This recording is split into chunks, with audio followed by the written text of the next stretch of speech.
Hello and welcome to City Beat. We are your central source of news and information for the city of Rocky Mount. I'm your host, Tamika Keenan Norman, and as you can see, we are outside of the studio today, and we're out and about because this show is all about our parks and recreation department. I know it's early, but we've got some details on summer camp. It's time to start thinking about where you're going to take those kids during the summer, and if you start thinking now, you could have an opportunity to win a free week of summer camp. Heather White is coming up to give us more details. Also, we have a new exhibit that just opened, Dinosaur Revolution. Lee White is going to come on to tell us more about that. And finally, Tracy Grosner in the Arts Education Building has details on upcoming spring arts programming. We have a lot going on in the city of Rocky Mount, and if you want the 411, stay tuned because more is coming up next. Hey, you. Yeah, you. Getting that college education? What are you gonna do? Graduate and take some office job? Be like everybody else? Or will you dare do something different? Like, be a teacher. You could be my teacher. You got the skills. The smarts? Yes, you. You could be the teacher I never forget. That'd be cool. Does that corporate job even have recess? What are you gonna make of yourself? What are you gonna make of me?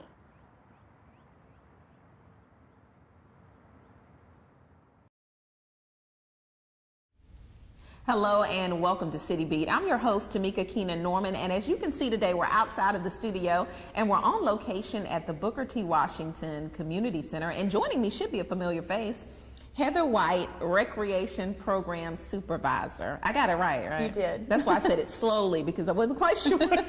Welcome back to City Beat, girl. Thank you, Tamika. Yeah, I appreciate it. It's been a while, but you're here to talk about summer camps. Yes, ma'am. And I know to some people it may sound like, wow, we're talking about summer camps like in February, but we're getting an early push and you all are doing something different this year. Why the early push first? Well, you know, right now it's really cold, so you don't think about summer camp traditionally. But as the weather starts to turn warm, especially in the months of March, which is actually when we start our registration for camp, parents start to think about what they're going to do with their children over their summer break. So we want parents to know that we have an amazing opportunity here at the City of Rocky Mount Recreation Services Department, that we provide a wonderful summer camp program for them for usually a period of 8 to 10 weeks, depending on when the school system releases the children for the school year. It usually starts in June. It does. So officially this year it will start the week of June 18th. The end date for those weeks of camp is undecided at this time because we are waiting on the release of the 2018-19 Nash Rocky Mount school calendar. So once that is decided, that will be pushed out to the public to make them aware as well. Now, have you decided on locations yet? Yes, so we will be serving a location actually here at the Booker T. Washington Community Center for our older children. We'll have a location at Winston Elementary, Inglewood Elementary, and Williford Elementary. Okay, and what's the age range? Remind me. The younger kids are ages 5 to 8, and then our older children we serve are 9 to 12. All right. Soon my son will be old enough to come here. He's 3 now. Okay. Yeah. He'll be 5 before we can play. Yes, he will. Now, one interesting thing that you have going on, which I thought was really cool, is you have a Facebook contest. Folks could have an opportunity to win a free week of summer camp. Tell me a little bit about that. Yes, that's very untraditional, not something we normally do, but we have recently created a Recreation Services Facebook page to increase the awareness in the community of the programs and offerings for BTW Community Center as well as South Rocky Mount Community Center. And so in that, we thought, well, in order to publicize the new Recreation Services Facebook page as well as to introduce summer camps and get parents' minds thinking about what they would like to do with their children this summer, we would create a contest through Facebook. So basically, if you go and you like our Recreation Services page, you share the page, and you also comment on the original post of something you would like for us as community centers to offer to the public, your name will go into a drawing to win a random week of summer camp. And with that, a little bit more of the detail is that contest will end once we hit 200 shares or at March 31st. And people have been offering ideas about what they would like offered here in summer camp. What are some of the ideas that folks have said they would love to see here? Yeah, we've actually had a lot of response from that, and the main things that I'm seeing right now is things like art classes, cooking, more STEM projects. We've had some requests for some coding and some preschool programs. And the unique thing about that is a lot of these things we already do offer, so we would like to see that expansion and that knowledge reach the community so that they know we're already offering some of these things, but we can expand those opportunities as well. I'll tell the audience right now, I could use some cooking techniques myself. Well, come I on would out to BTW. bad. You know, my son, when I cook for him, some days he's like, ew, that's nasty. He'll tell me. Like, child. But anyway, what are some activities that you've offered in the past that you know are still going to be part of summer camp? Maybe because they've been really successful. Okay. Well, one of our big things is field trips. Our children and our parents love our field trip offerings. We don't only just stay local here in Rocky Mount for bowling and putt and skating and so on, but we actually take our children to the Waterfowl Park in Scotland Neck. We go to Clayton to the Rainbow Lanes Bowling Center. We even go to Raleigh to the museums and the Marbles area. We've done the National History Museum. And so we take our kids off-site quite a bit just to have a diverse opportunity for each child to find something that they like in the field trips. We also do things like STEM. We did birds and bugs last year, so hoping to offer some butterflies and some other things this summer. We've done cooking, so we even introduced our children to cooking, and they seem to really enjoy that. The feedback from parents was really good. And then we have your traditional PE, your arts, crafts, and humanities and such while we're here at the locations. Yeah, and for folks who don't know, that STEM, science, technology, engineering, mathematics, and I think lately they've added an A for arts. Yes, so they I don't have. know, is it called STEAM now? Yes, it's STEAM now. All right, but it takes a while to register because we've been calling it STEM for For a so long long. time, Yeah. So we're looking forward to summer camps. You were talking about the Recreation Services page a while back. So tell me a little bit more about what you can find on that page other than this contest. Okay, so basically because the page is new, again, we just want to increase the awareness to the community. So it has a bunch of different variety of activities and programs, special events that are offered between BTW Community Center and South Rocky Mount Community Center. It also has things like inclement weather delays as posted by the City of Rocky Mount as it may relate to us as a whole or at the centers individually.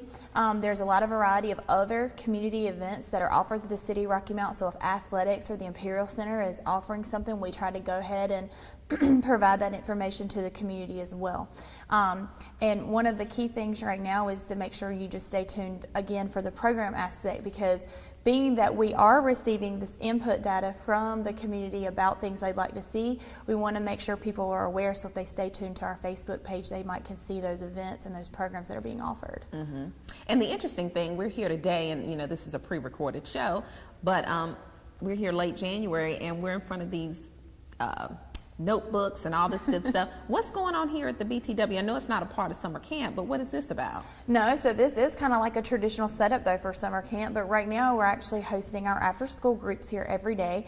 We have an after school program through the City of Rocky Mount that we host Monday through Friday, 3 p.m. to 6 p.m. for traditional hours.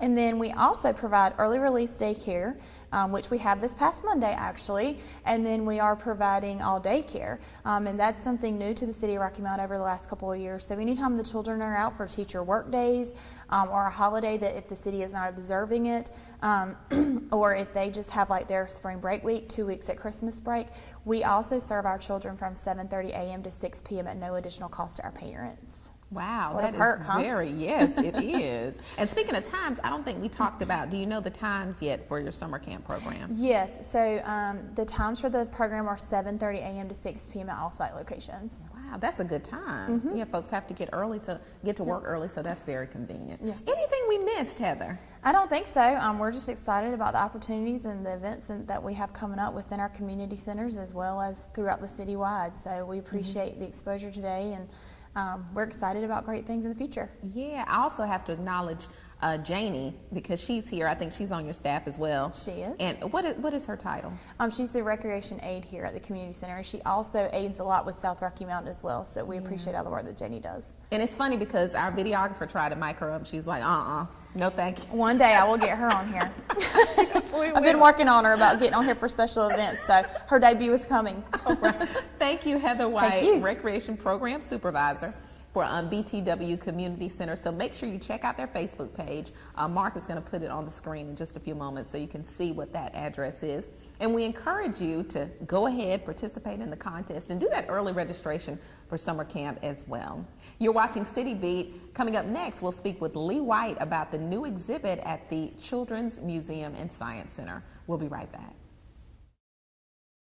Marie, you have prediabetes. Prediabetes? I don't have time to eat right or exercise. I'm a busy mom. Oh, you're a busy mom. Yeah. This is great news. Busy moms never get prediabetes. Wait, what? Let me just... Yeah, this is all the people at risk for prediabetes, and way over here, busy moms. No?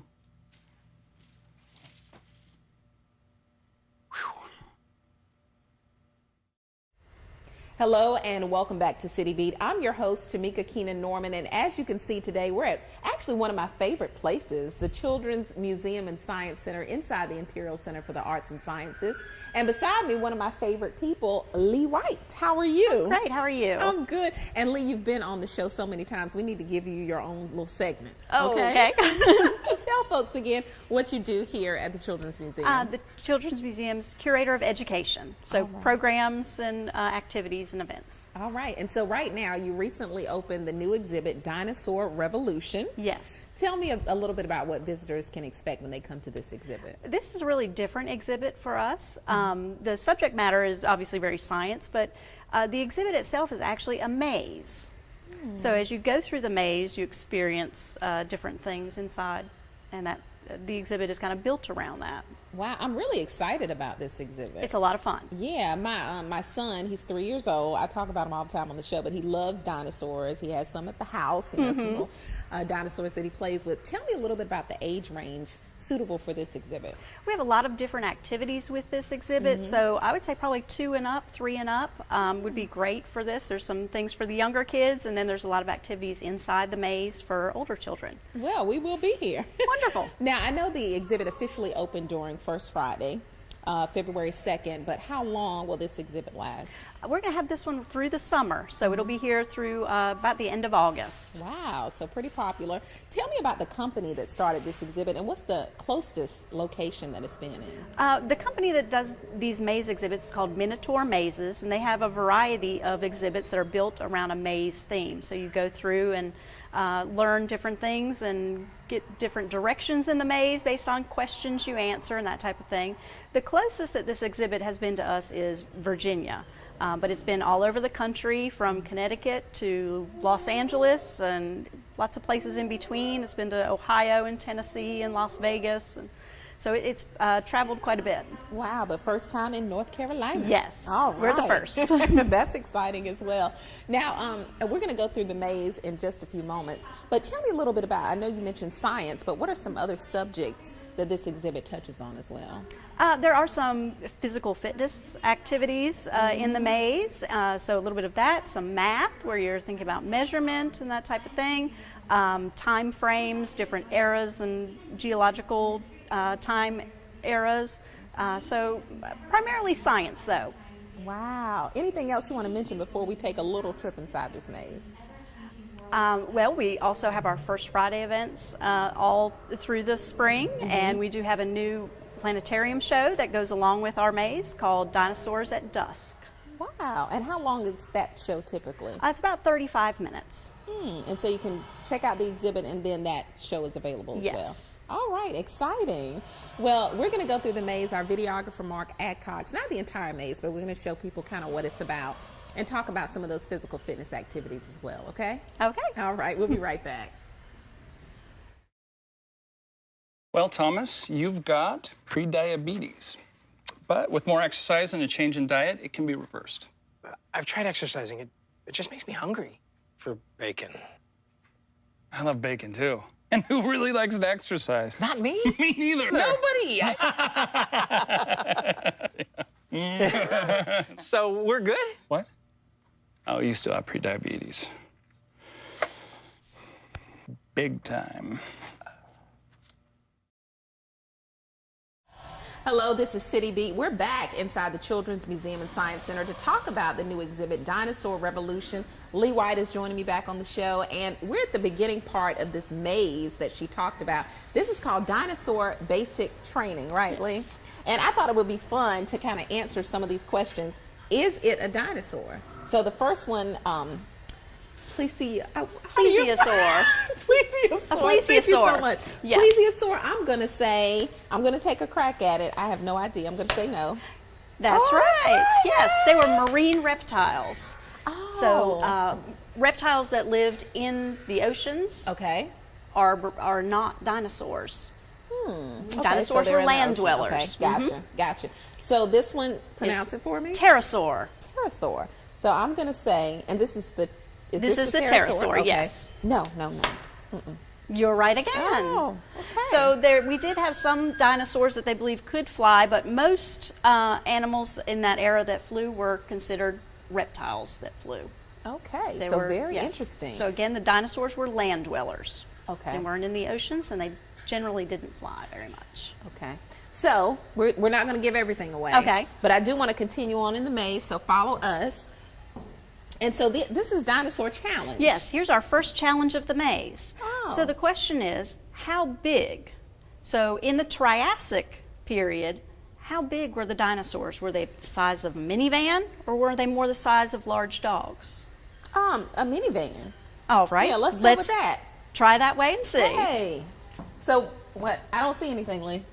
Well, no, I'm afraid we've hit a dead end. Oh.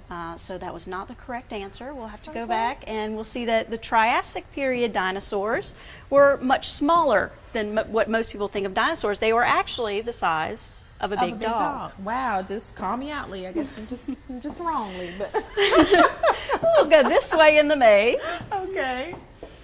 And we see that you were right. The average Triassic dinosaur was about the size of a big dog. So Triassic was one of the first periods of dinosaurs, and during that time, dinosaurs were much smaller.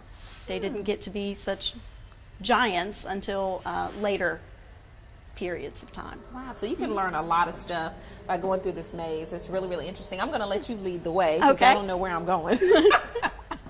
Now, a lot of this information, did you know already, or you learned a lot through this exhibit? I think there's a lot to learn in this exhibit. It has a lot of your popular dinosaurs, but it does get some information about some of your dinosaurs that you don't really hear as much about. So there really is a lot to learn for everyone. Yeah, definitely for me, as you can see. But you said there was a lot of physical fitness as a part of this exhibit, too. Tell me a little bit Yes. about some of the physical fitness activities. Well, we do have an area where you need to do some push-ups.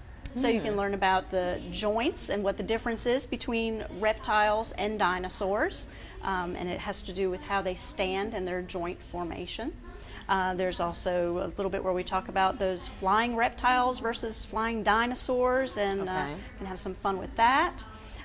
So we've got a lot of different physical things. We also have an area where you can make dinosaur footprints.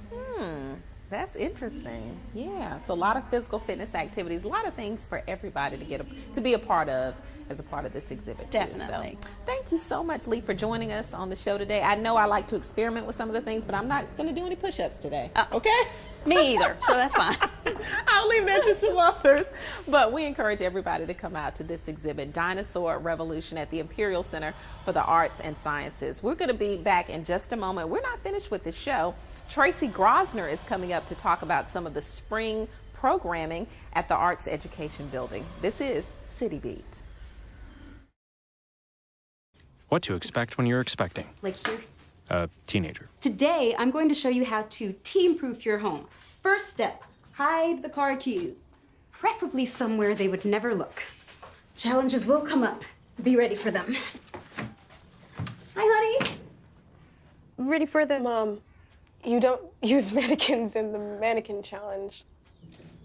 You don't have to know it all to be a perfect parent. Thousands of teens in foster care will love you just the same. Hello and welcome back to City Beat. If you're just tuning into the show today, it's all about parks and recreation.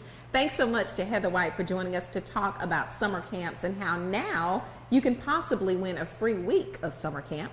Thanks to Lee White for talking about the recent exhibit at the Imperial Center, Dinosaur Revolution, so make sure to check that out.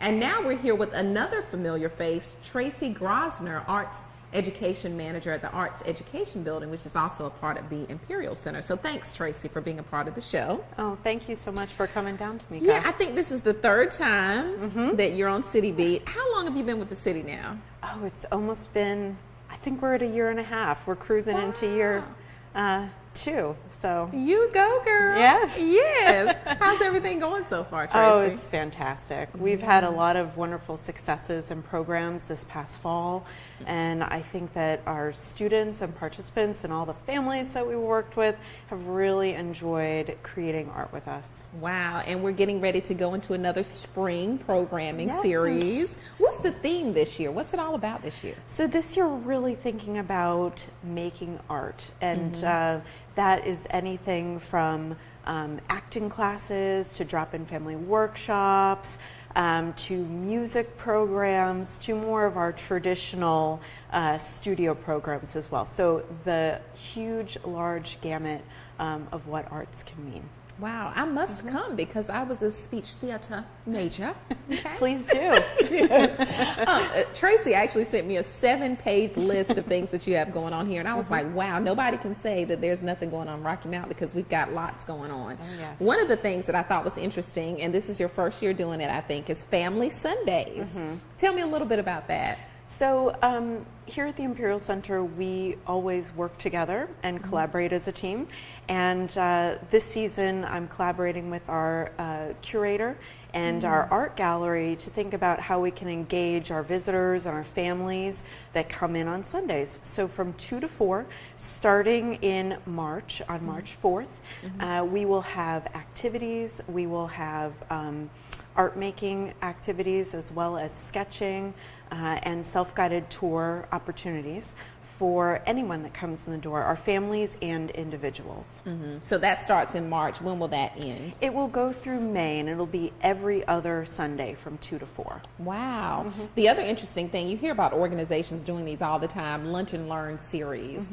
And this time you can interact with artists, the type of Lunch and Learn series that you have. What can we expect there? Sure. Our Lunch and Learns, we have 2 scheduled right now, with hopefully a 3rd for the season to come in May. But both programs are an hour long. People can bring their lunch or order lunch through us and sit down and enjoy hearing about process and materials and different experiences artists are having in North Carolina. We're working with 2 artists right now. One, Karen Healy, is exhibiting in our galleries this spring, and she'll be talking about photography. And another local artist, Marilyn Anselimi, is going to be talking about being a playwright and what that experience means, and also an artist here in Rocky Mount. Wow, so that's really interesting. You see the exhibits, you see the art that they do, so actually to meet them and to ask them questions is really taking it to another phase. So that's a wonderful opportunity. One thing that really caught my interest too, and I know it's new for you as well, is Sing Songs Together. Yes. Did I say that right? Yes, is that you the name did. of? Okay. Yes. Because me, my son, I talk about my son all the time. He's 3 and we sing songs together, all types of songs. So tell me a little bit more about this program, and would that be suitable for someone like me and him? Oh, sure. So Sing Songs Together is another wonderful collaboration between the Imperial Center and local singer-songwriter Valerie Wood. She has put together a really wonderful program that is about touring the world and experiencing different countries, food, art, artists, really a lot of different subject matter through the alphabet. So she's creating and composing original songs to present and kind of interact with moms, dads, children, grandparents, really families of all different compositions, ages 3 and up. So it's going to be a wonderful program on Fridays, and that is starting March 2nd. Wow, so even if you can't sing really well, it's still going to be cool. Oh, absolutely. Okay, It's going to be very enjoyable, and you can participate just through listening. Okay. That might be me. But tell me about some of the other programs that you have. Those were the ones that I know were new and that stood out for me, but what are some other programs? Oh, sure. Well, we're kicking off our spring season on February 20th, and we're going to have an open house here in the Arts Education Building. From 4 to 6. It's a wonderful way to learn about our programs, participate in some activities. We'll have some of our teaching artists on site going through some processes that you'll find in classes. We'll have a real range of classes and workshops, painting, watercolor, drawing, charcoal drawing, printmaking, ceramics with wheel throwing and hand building. Some will be 6-week classes, others will be 1-day or 2-day workshops. We're also going to have a really wonderful fabric dyeing 2-day workshop in April. So if anybody is interested or has experience with tie-dye, this will be a Japanese technique where people will walk away with some really beautiful scarves and different patterns. So we're really excited for February through May, and then we'll come back in the summer with programs and camps. So we're very, very busy here. Wow. How do you feel so far about the programming that you've had in the past and coming into this new spring programming as well? How's it been? I think it's just been wonderful. We've been experimenting throughout my time here with different subjects and really listening to our community about what they're interested in. And our teaching artists are having a great time being very open and experimental as well. So I think this season we have a lot of beginner programming for those that just want to try, as we always do, but we're also bringing in some intermediate classes. So once you have a foundation in something, you might want to move on and learn a little bit more and continue that exploration. So I think that as we move forward, we'll continue on that track and hopefully even introduce some advanced classes.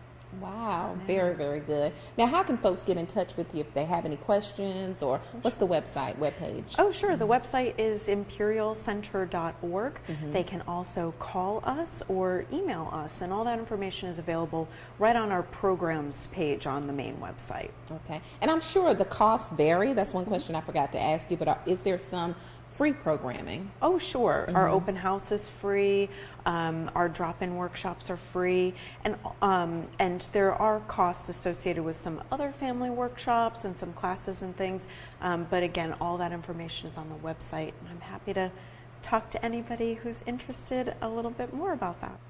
So, Tracy, anything else you want to add? Well, I just would like to share with everybody that we have a lot of great programs coming up. I hope our community feels very welcome to join us for whatever they're interested in. And if anyone has any questions or needs more information about what's going on here, just to give us a call or shoot us an email. We're happy to chat about everything that's going on at the Imperial Center. All right. Thank you so much, Tracy Grosner, for joining us again on City Beat today. I'm your host, Tamika Keenan Norman. Thank you for tuning in as well. Thanks to Heather White. We hope you find out more about summer camps and register for that opportunity to win a free week of summer camp. Thanks to Lee White for joining us to talk about the latest exhibit at the Imperial Center, Dinosaur Revolution. And thank you, Tracy, for joining us back here on City Beat. We'll be back in 2 weeks. I'm your host, Tamika Keenan Norman. Thanks for tuning in.